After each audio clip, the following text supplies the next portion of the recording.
So, ఇంత గొడవల మధ్య భూమి తీసుకోవడం ఎందుకు అన్న క్వెషన్ వస్తున్నప్పుడు, at the same time future city కోసం కూడా ప్లాన్ చేస్తున్నారు గవర్నమెంట్.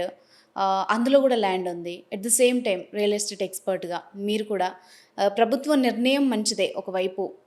ఎలా అంటే వెల్త్ క్రియేట్ చేయాలి అనుకుంటోంది. కానీ విధానం తప్పు అన్నది అభిప్రాయం, జనాభిప్రాయం. కరెక్ట్. సో, ఎక్కడ వెల్త్ క్రియేట్ చేయొచ్చు? ఇంకా బెటర్‌గా ఏం చేయొచ్చు అన్నది ఏం చెప్తారు? ఇప్పుడు గవర్నమెంట్ ద ఫోకస్ అంతా ఫ్యూచర్ సిటీ మీద ఉందండి. హ్మ్. ప్రతి గవర్నమెంట్ వాళ్ళు ఉండేది 5 ఏళ్ళు. హ్మ్. మళ్ళీ మ్యాండేట్‌కి వెళ్ళాలి. డెఫినెట్‌గా వాళ్ళకి రావచ్చు, రాకపోవచ్చు. ఇప్పుడు ఫ్యూచర్ సిటీ అనేది ఆహ్, ముఖ్యమంత్రి గారి పెట్ project and dream project. So దాని దగ్గరలో ఉన్నటువంటి వాటిలలో కొంచెం ఇన్వెస్ట్ చేసేసి లేదా జాపనీస్ ఫండ్స్ని కానీ ఇంకోటి ఏదైనా తీసుకొని వచ్చి అక్కడనే పీపీపీ మోడల్లో మనకు ఇప్పుడు ఇది అమరావతిలో ఎట్లయితే ప్లాన్ చేశారో ఒక ఎకరానికి 1200 గజాలు వాళ్ళకి ఇస్తారు.